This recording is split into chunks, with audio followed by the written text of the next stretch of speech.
ୟେଶାୟା ପୁସ୍ତକ 65 ଅଧ୍ୟାୟ। ପିତୁଳା ପୂଜା ବିରୁଦ୍ଧରେ ଅଭିଯୋଗ। ଯେଉଁମାନେ ମୋର ସନ୍ଧାନ କରିନଥିଲେ ସେମାନଙ୍କୁ ଉତ୍ତର ଦେବା ପାଇଁ ମୁଁ ପ୍ରସ୍ତୁତ ଥିଲି। ଯେଉଁମାନେ ମୋର ଅନ୍ୱେଷଣ କରିନଥିଲେ ସେମାନଙ୍କୁ ଦର୍ଶନ ଦେବା ପାଇଁ ମୁଁ ତତ୍ପର ଥିଲି। ମୋର ନାମକୁ ଡାକି ଯେଉଁମାନେ ନିବେଦନ କରିନଥିଲେ ସେହି ଜାତିକୁ ମୁଁ କହିଲି, ମୁଁ ଏଠାରେ।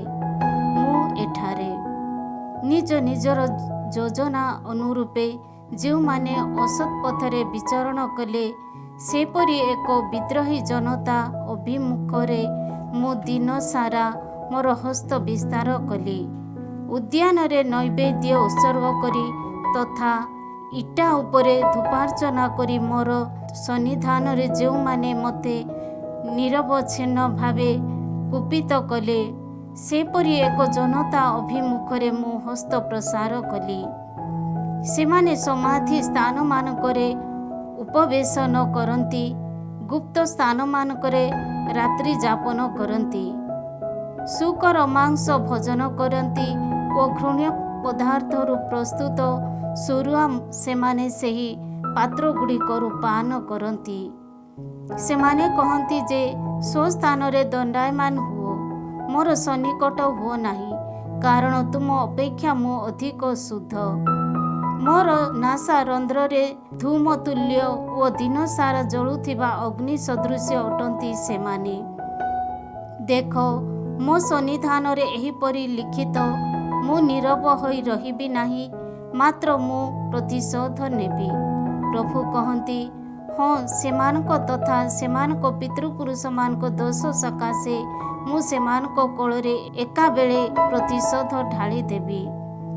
ଯେହେତୁ ସେମାନେ ପର୍ବତ ସକଳ ଉପରେ ଧୂପାର୍ଚ୍ଚନା କରିଛନ୍ତି ଓ ପାହାଡ଼ ସବୁ ଉପରେ ମୋତେ ନିନ୍ଦା କରିଛନ୍ତି, ସେହେତୁ ସେମାନଙ୍କ ପୂର୍ବ କାର୍ଯ୍ୟକଳାପର ଶାସ୍ତି ମୁଁ ସେମାନଙ୍କ କୋଳରେ ପରିମାପ କରିବି।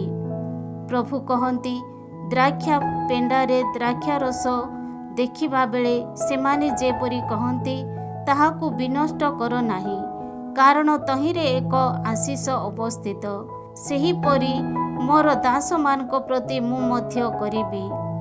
ମୁଁ ସେମାନଙ୍କୁ ବିନାଶ କରିବି ନାହିଁ।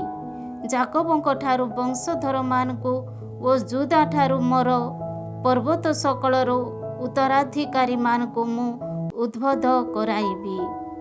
ମୋର ମନୋନୀତମାନେ ତାହା ଅଧିକାର କରିବେ ଓ ମୋର ଦାସମାନେ ସେଠାରେ ବାସ କରିବେ। ମୋତେ ଅନ୍ୱେଷଣ କରିଥିବା ମୋର ସୃଜନମାନଙ୍କ ସକାଶେ ସାରେନ୍ ମେସୋପୋଲର ଚାରଣଭୂମିରେ ଓ ଆଖେର ଉପତ୍ୟକା ଗୋପୋଲର ଶୟନ ସ୍ଥାନରେ ପରିଣତ ହେବ।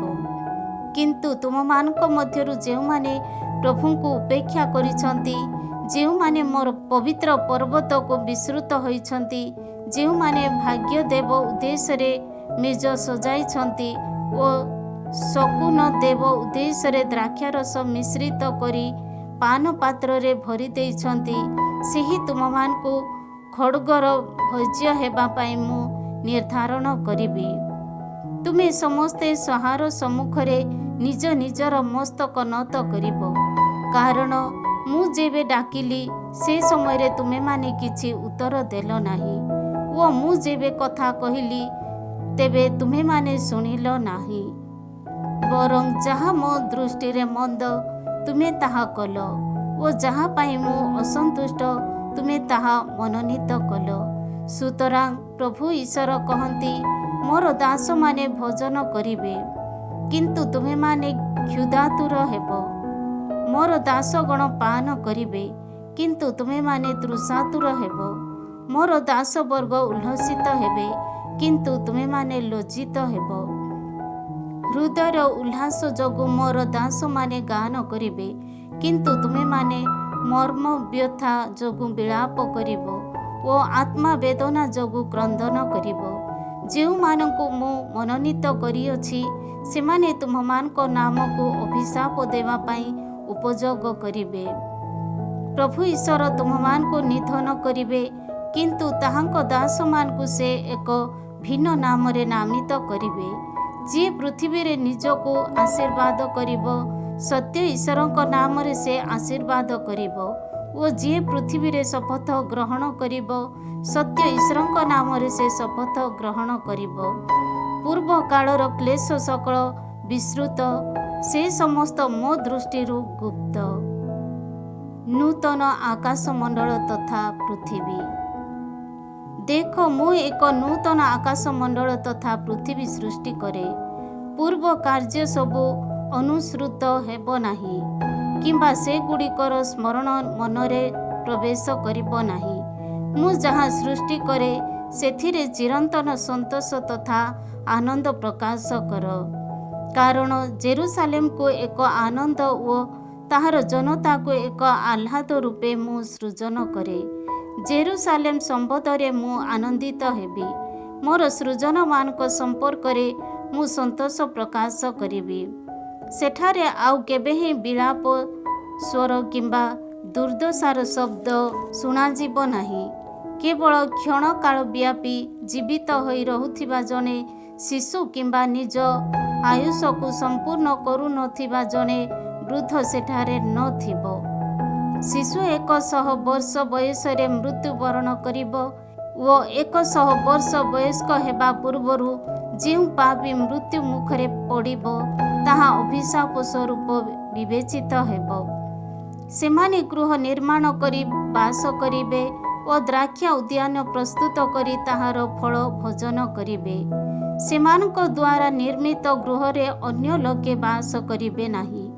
ଯେଉଁ ବୃକ୍ଷ ସେମାନେ ରୋପଣ କରିଛନ୍ତି ତାହାର ଫଳ ଅନ୍ୟ କେହି ଆହାର କରିବେ ନାହିଁ।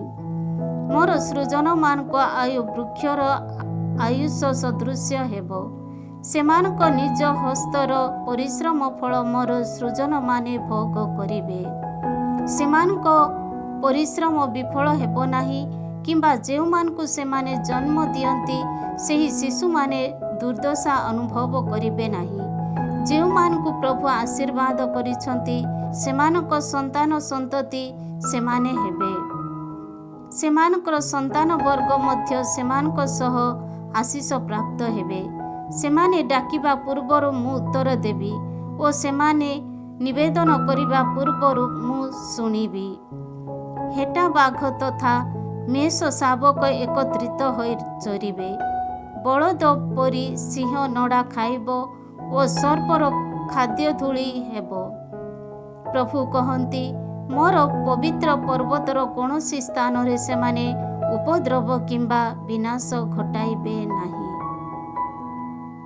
67 ଅଧ୍ୟାୟ ଯଥାର୍ଥ ଶକ୍ତି। ପ୍ରଭୁ ଏହା କହନ୍ତି, ଆକାଶମଣ୍ଡଳ ମୋର ସିଂହାସନ ଓ ପୃଥିବୀ ମୋର ପାଦପୀଠ। ତେବେ ତୁମେମାନେ ମୋ ପାଇଁ କେଉଁ ଗୃହ ନିର୍ମାଣ କରିବ? କେଉଁ ସ୍ଥାନ ମୋର ବିଶ୍ରାମ ସ୍ଥାନ ହେବ?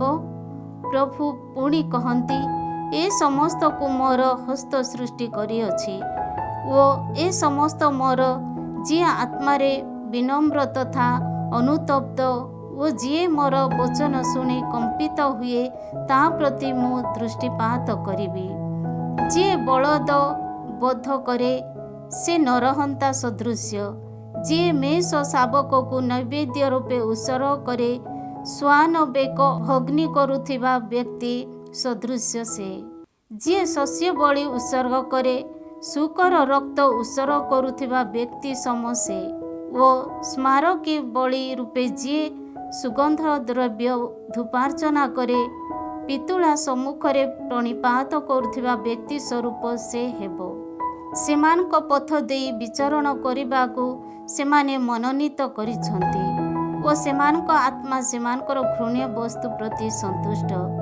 ସେମାନଙ୍କ ପାଇଁ ମୁଁ ମଧ୍ୟ କ୍ଲେଶ ଘଟାଇବି ଓ ଯାହାକୁ ସେମାନେ ଭୟ କରନ୍ତି ତାହା ମୁଁ ସେମାନଙ୍କ ପ୍ରତି ସଂଘଟିତ କରିବି।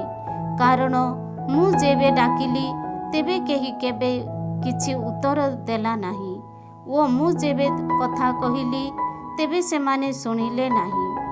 ବରଂ ମୋର ଦୃଷ୍ଟିରେ ଯାହା ମନ୍ଦ ସେମାନେ ତାହା କଲେ ଓ ଯାହା ପ୍ରତି ମୁଁ ସନ୍ତୁଷ୍ଟ ନୁହେଁ ସେମାନେ ତାହା ମନୋନୀତ କଲେ। ଯେଉଁମାନେ ତାହାଙ୍କର ବଚନ ଶୁଣି କମ୍ପିତ ହୁଅନ୍ତି ସେହି ହେ ତୁମେମାନେ। ପ୍ରଭୁଙ୍କର ବଚନ ଶୁଣ, ଯେଉଁମାନେ ତୁମକୁ ଘୃଣା କରିଥିଲେ ଓ ମୋର ନାମ ସକାଶେ ଯେଉଁମାନେ ତୁମକୁ ତଡ଼ି ଦେଇଥିଲେ, ସେହି ତୁମ ଭ୍ରାତାମାନେ କହିଛନ୍ତି ଯେ ପ୍ରଭୁ ତାହାଙ୍କ ମହିମା ପ୍ରଦର୍ଶିତ କରନ୍ତୁ। ତୁମମାନଙ୍କ ସନ୍ତୋଷ ଦେଖିବାର ସୁଯୋଗ ଆମ୍ଭମାନଙ୍କୁ ପ୍ରାପ୍ତ ହେଉ। କିନ୍ତୁ ଯେଉଁମାନେ ଲଜ୍ଜିତ ହେବେ ତାହା ସେହିମାନେ ହିଁ ହେବେ। ଶୁଣ, ନଗରୀରେ ଏକ କୋଳାହଳ ଶବ୍ଦ, ଆଳୟରେ ଏକ ସ୍ୱର ମୁଖରିତ ହୁଏ। ଶତ୍ରୁମାନଙ୍କ ବିରୁଦ୍ଧରେ ଯିଏ ପ୍ରତିଶୋଧ ନିଅନ୍ତି, ସେହି ପ୍ରଭୁଙ୍କର ସ୍ୱର। ନୂତନ ଜନତା। ପ୍ରସବ ବେଦନାର ସମୟ ଉପସ୍ଥିତ ହେବା ପୂର୍ବରୁ ସେ ଜନ୍ମ ଦେଲା। ବେଦନା ଘଟିବା ପୂର୍ବରୁ ସେ ଏକ ପୁତ୍ର ସନ୍ତାନ ପ୍ରସବ କଲା। ଏପରି ବିଷୟ କିଏ ଶୁଣିଅଛି? ଏପରି ବିଷୟ କିଏ ଦେଖିଅଛି? ଗୋଟିଏ ଦିନ ମଧ୍ୟରେ ଏକ ଦେଶ କ'ଣ ଉଦ୍ଭବ ହେବ? ଗୋଟିଏ ମୁହୂର୍ତ୍ତରେ ଏକ ଗୋଷ୍ଠୀ କ'ଣ ଗଠିତ ହେବ? ପ୍ରଭୁ କହନ୍ତି, ପ୍ରସବ କାଳ ପର୍ଯ୍ୟନ୍ତ ଆଣି ପହଞ୍ଚାଇବା ପରେ ପ୍ରସବ କରିବାକୁ ମୁଁ କ'ଣ ସୁଯୋଗ ଦେବି ନାହିଁ? ପ୍ରସବ କରିବାକୁ ଯିଏ ସୁଯୋଗ ସୃଷ୍ଟି କରନ୍ତି, ସେହି ମୁଁ କ'ଣ ଗର୍ଭରୋଧ କରିବି? ତୁମମାନଙ୍କ ଈଶ୍ୱର ଏହା କହନ୍ତି, ଜେରୁସାଲେମକୁ ସ୍ନେହ କରିଥିବା ତୁମେମାନେ ସମସ୍ତେ ସେ ସମ୍ବନ୍ଧରେ ଉଲ୍ଲସିତ ତଥା ସନ୍ତୁଷ୍ଟ ହୁଅ। ତାହା ପ୍ରତି ବିଳାପ କରୁଥିବା ତୁମେମାନେ ସମସ୍ତେ ତାହା ସହିତ ଆନନ୍ଦପୂର୍ବକ ଉଲ୍ଲସିତ ହୁଅ। ତାହାର ସାନ୍ତ୍ୱନାଦାୟକ ସ୍ତନ୍ୟପାନ କରି ତୁମେ ପରିତୃପ୍ତ ହୁଅ। ତାହାର ମହିମାର ସମୃଦ୍ଧିର ପ୍ରଚୁର ଭାବେ ପାନ କରି ଆନନ୍ଦିତ ହୁଅ। ପ୍ରଭୁ ଏହିପରି କହନ୍ତି, ତାହା ନିକଟକୁ ନଦୀ ପ୍ରବାହ ସଦୃଶ୍ୟ ଐଶ୍ୱର୍ଯ୍ୟକୁ ଓ ଉଲ୍ଲସିତ ଜଳସ୍ରୋତ ତୁଲ୍ୟ ଜାତି ସକଳର ଧନ ସମ୍ପଦକୁ ମୁଁ ପ୍ରବାହିତ କରାଇବି। ତୁମେ ସ୍ତନ୍ୟପାନ କରିବ, ତୁମେମାନେ ତାହାର ନିଡ଼ମ୍ବରେ ସମ୍ବହିତ ହେବ। ତାହାର କୋଳରେ ବସାଇ ତୁମମାନଙ୍କ ନଚାଯିବ। ଜଣେ ମାତା ଯେପରି ତାର ଶିଶୁକୁ ଆଶ୍ୱସ୍ତ କରାଏ, ସେହିପରି ମୁଁ ତୁମମାନଙ୍କୁ ସାନ୍ତ୍ୱନା ଦେବି। ତୁମେମାନେ ଜେରୁସାଲେମ ଆଶ୍ୱାସନା ପ୍ରାପ୍ତ ହେବ। ତାହା ଦେଖି ତୁମମାନଙ୍କ ହୃଦୟ ଉଲ୍ଲସିତ ହେବ ଓ ତୁମର ଅସ୍ଥି ସକଳ ତୃଣ ସଦୃଶ୍ୟ ସତେଜ ହେବ। ପ୍ରଭୁଙ୍କ ହସ୍ତ ତାହାଙ୍କ ଦାସମାନଙ୍କ ସହ ଓ ତାହାଙ୍କର କୋପ ତାହାଙ୍କ ଶତ୍ରୁମାନଙ୍କ ବିରୁଦ୍ଧରେ ପ୍ରକାଶିତ ହୋଇଛି ବୋଲି ସେ ସମୟରେ ଜଣାପଡ଼ିବ। ପ୍ରଭୁ ଅଗ୍ନିରେ ଓ ତାହାଙ୍କ ରଥ ସକଳ ଝଡ଼ ତୋଫାନ ସଦୃଶ୍ୟ ଆସିବେ। କ୍ରୋଧ ସହକାରେ ସେ ତାହାଙ୍କ କୋପ ପ୍ରକାଶ କରିବେ ଓ ଅଗ୍ନିଶିଖା ଜରିଆରେ ସେ ତାହାଙ୍କ ଭର୍ତ୍ସନା ପ୍ରକାଶ କରିବେ। ଅଗ୍ନି ଦ୍ୱାରା ପ୍ରଭୁ ତାହାଙ୍କ ବିଚାର ବିଧାନ ସ୍ଥାପନ କରିବେ ଓ ଖଡ଼୍ଗରେ ସମସ୍ତ ମାଂସ ମାତ୍ର ମାନବ ଉପରେ ବିଚାର କରିବେ। ପ୍ରଭୁଙ୍କ ଦ୍ୱାରା ନିହିତ ବ୍ୟକ୍ତିମାନେ ଅନେକ ହେବେ। ଅନ୍ତିମ କାଳ ସମ୍ବନ୍ଧୀୟ ମନ୍ତବ୍ୟ। ପ୍ରଭୁ କହନ୍ତି, ମଧ୍ୟ ସ୍ଥାନରେ ଦଣ୍ଡାୟମାନ ସେହି ଜଣଙ୍କର ଅନୁଗାମୀ ହୋଇ ଉଦ୍ୟାନରେ ପ୍ରବେଶ କରିବା ସକାଶେ ଯେଉଁମାନେ ନିଜ ନିଜକୁ ଶୁଦ୍ଧପୂତ କରି ପବିତ୍ରୀକୃତ କରିବେ ଓ ଶୂକର ମାଂସ, ଘୃଣ୍ୟ ପଦାର୍ଥ ତଥା ମୂଷିକ ଭୋଜନ କରିବେ, ସେମାନେ ସମ୍ମିଳିତ ଭାବେ ବିନଷ୍ଟ ହେବେ। କାରଣ ସେମାନଙ୍କର ସମସ୍ତ କାର୍ଯ୍ୟ ତଥା ଚିନ୍ତାଧାରା ମୁଁ ଜାଣେ। ସମସ୍ତ ଜନତାକୁ ଓ ସମସ୍ତ ଭାଷାଭାଷୀଙ୍କୁ ଏକତ୍ରିତ କରିବା ପାଇଁ ମୁଁ ଆସୁଅଛି। ମୁଁ ସେମାନଙ୍କ ମଧ୍ୟରେ ଏକ ସଂକେତ ସ୍ଥାପନ କରିବି। ସେମାନଙ୍କ ମଧ୍ୟରୁ ଯେଉଁମାନେ ଜୀବିତ ରହିବେ, ସେମାନଙ୍କୁ ତାର୍ଷିଶ, ପୁଟ, ଧନୁର୍ଦ୍ଧରମାନଙ୍କ ଆବାସସ୍ଥାନ, ଲୁଦ୍, ତୁବାଇଲ, ଜାଭାନ, ସୁଦୂରସ୍ଥ ଉପକୂଳ ଦେଶ ସକଳ ପ୍ରଭୃତି ଯେଉଁ ଦେଶ ସବୁ ମୋର ସୁନାମ ଶୁଣି ନାହିଁ କିମ୍ବା ମୋର ଗୌରବ ଦେଖି ନାହିଁ, ସେ ସମସ୍ତ ସ୍ଥାନକୁ ପଠାଇବି। ଜାତି ସକଳ ମଧ୍ୟରେ ସେମାନେ ମୋର ଗୌରବକୁ ଘୋଷଣା କରିବେ। ପ୍ରଭୁ କହନ୍ତି, ପ୍ରଭୁଙ୍କ ଆଳୟକୁ ଇସ୍ରାଏଲ ଜନତା ଏକ ଶୁଦ୍ଧ ପାତ୍ରରେ ଶସ୍ୟ ନେଇ ଆସନ୍ତି। ସେମାନେ ସେହିପରି ତୁମମାନଙ୍କ ଭ୍ରାତାମାନଙ୍କ ସମସ୍ତ ଜନତା ମଧ୍ୟରୁ ଘଟକ, ରଥ, ଶିବିକା, ଖଚର ତଥା ଓଟମାନଙ୍କ ଉପରେ ବସାଇ ମୋର ପବିତ୍ର ପର୍ବତ ଜେରୁସାଲେମ ଘେନି ଆସିବେ। ପ୍ରଭୁ କହନ୍ତି, ସେମାନଙ୍କ ମଧ୍ୟରୁ କେତେକଙ୍କୁ ଯାଜକ ତଥା ଲେବୀୟ ରୂପେ ମୁଁ ମନୋନୀତ କରିବି। ପ୍ରଭୁ କହନ୍ତି, ଯେଉଁ ନୂତନ ଆକାଶ ତଥା ନୂତନ ପୃଥିବୀ ମୁଁ ସୃଜନ କରିବି, ତାହା ଯେପରି ମୋ ସନ୍ନିଧାନରେ ତିଷ୍ଠି ରହେ, ସେହିପରି ତୁମମାନଙ୍କ ବଂଶଧର ଓ ସେମାନଙ୍କ ନାମ ତିଷ୍ଠି ରହିବ। ଅମାବାସ୍ୟା ଠାରୁ ଅମାବାସ୍ୟା ପର୍ଯ୍ୟନ୍ତ ଓ ସାବତ ଠାରୁ ସାବତ ପର୍ଯ୍ୟନ୍ତ ମୋ ସନ୍ନିଧାନରେ ଆରାଧନା କରିବା ପାଇଁ ସମସ୍ତ ମାଂସ ମାତ୍ର ମାନବ ଆସିବେ। ସେମାନେ ଯାଇ ମୋ ବିରୁଦ୍ଧରେ ବିଦ୍ରୋହ କରି ଉଠିଥିବା ବ୍ୟକ୍ତିମାନଙ୍କର ମୃତ ଶରୀର ଦେଖିବେ। ସେମାନଙ୍କର କୀଟ ମୃତ ହେବ ନାହିଁ, ସେମାନଙ୍କର ଅଗ୍ନି ନିର୍ବାପିତ ହେବ ନାହିଁ।